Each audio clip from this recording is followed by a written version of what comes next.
a NATO ally with 250 M1A2 SEPV3 Abrams tanks on order, 1,000 K2 Black Panther tanks incoming from Korea, 32 F-35As, and a defense budget rising to 4.7% of GDP, the highest in NATO.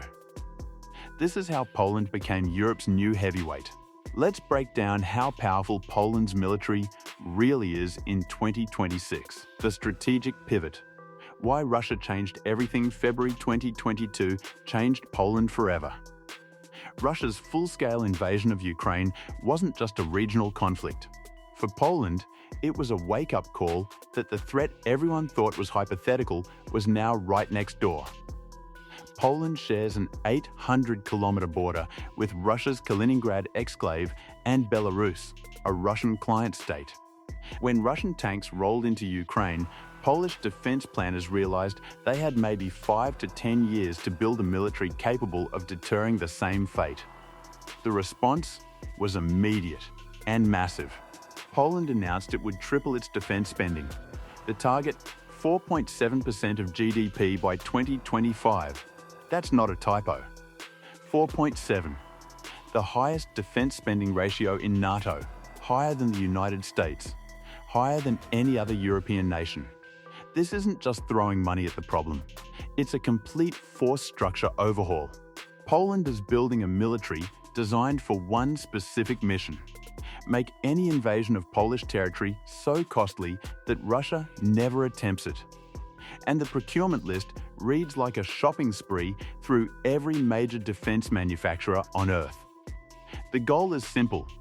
By 2030, Poland wants the largest land army in Europe, the most modern armor fleet in NATO, and enough long-range strike capability to reach deep into Russian and Belarusian territory if deterrence fails.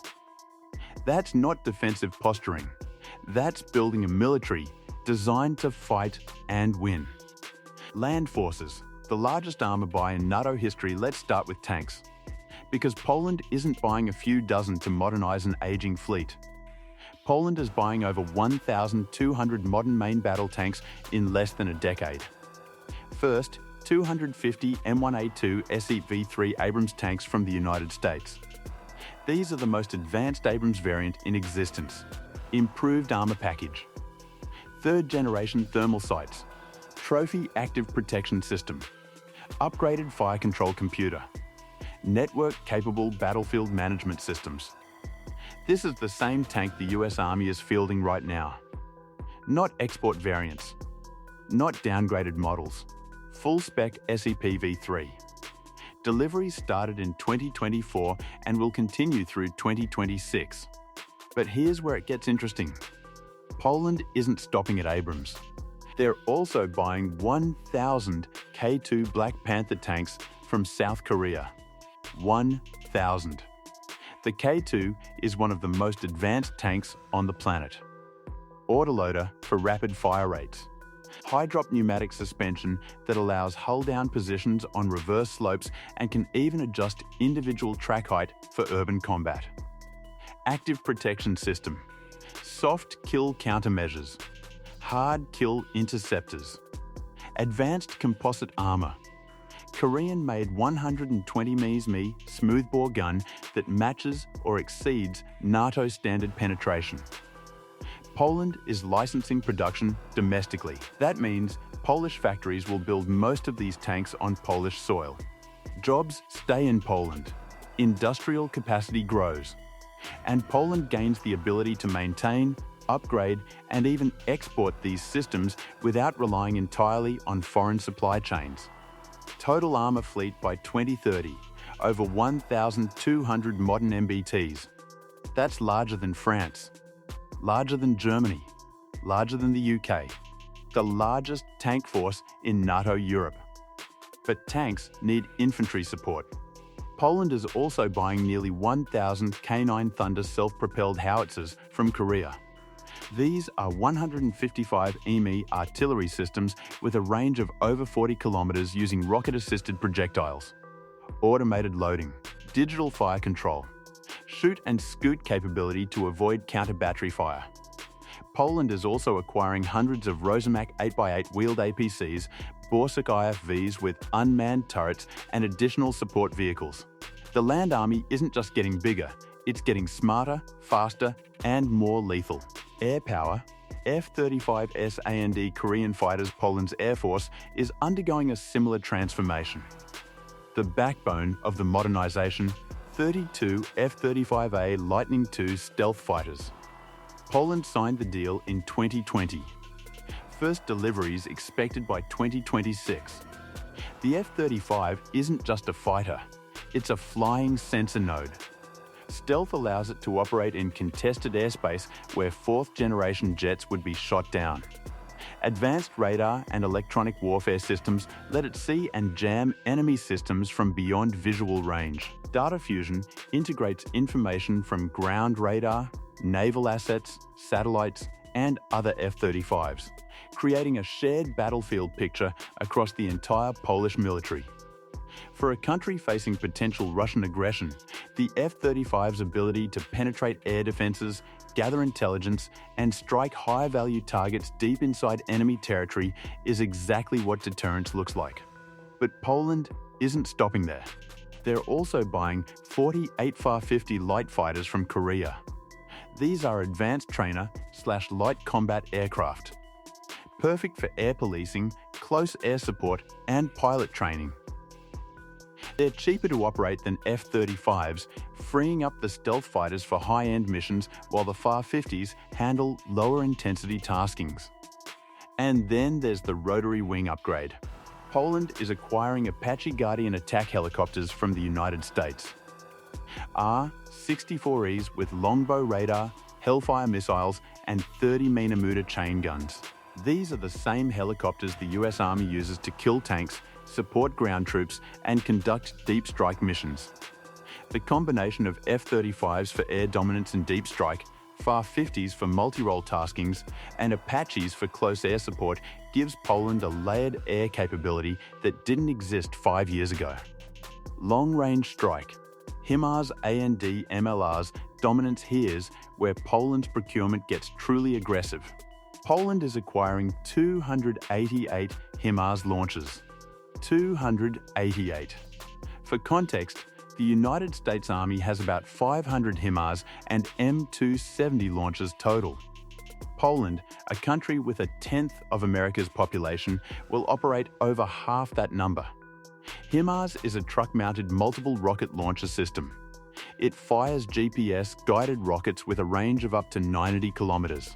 It can also fire ATACMS, tactical ballistic missiles, with ranges exceeding 300 kilometers. That means Polish HIMARS batteries positioned near the border can strike targets deep inside Kaliningrad, Belarus, and Western Russia. Poland is also buying K2 Chunmoo MLRs from Korea. This is a similar system, truck-mounted, rapid-fire, long-range rockets. The Chunmoo can ripple-fire dozens of rockets in seconds, saturating enemy air defenses and hitting multiple targets simultaneously. Active personnel A&D reserves, building the largest army in Europe hardware, is only half the equation. Poland is also massively expanding its personnel numbers. Current active duty strength, approximately 200,000 troops. The target by 2030, 300,000 active personnel. That's a 50% increase in less than a decade. Recruiting, training, equipping, housing, paying, all of it. Poland is also building a large voluntary territorial defense force, part-time soldiers who train regularly and can mobilize rapidly in a crisis. Think of it as a modern version of the Home Guard. Local defense, irregular warfare, civilian resistance infrastructure if conventional forces are overwhelmed. The combination of active duty expansion and territorial defense means Poland is preparing for both conventional warfare and asymmetric resistance. They watched how Ukraine mobilized its population in 2022. They're applying those lessons now while there's still time.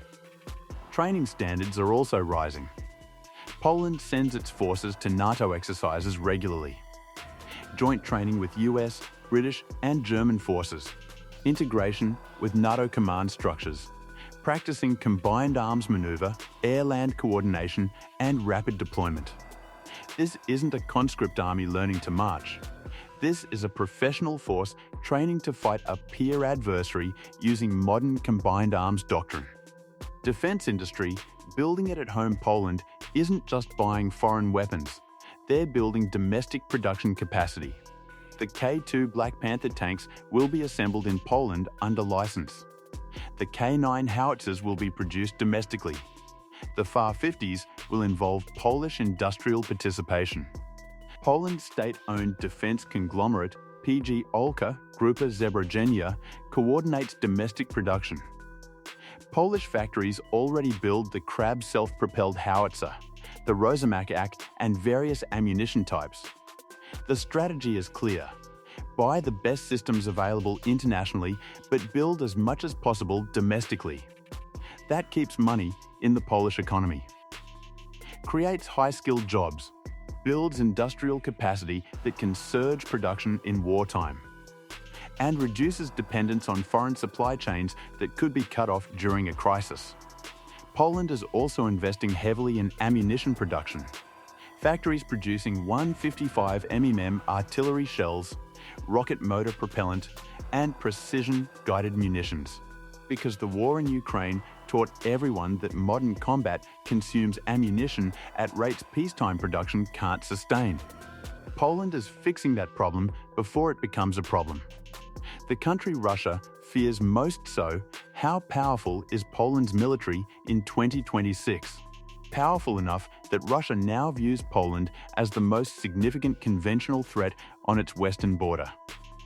Over 1,200 modern tanks by 2030, 288 HIMARS launches, 32 F-35s, Apache attack helicopters, 300,000 active troops, long-range strike capability reaching deep into Russian territory, and a defense budget of 4.7% of GDP sustaining all of it.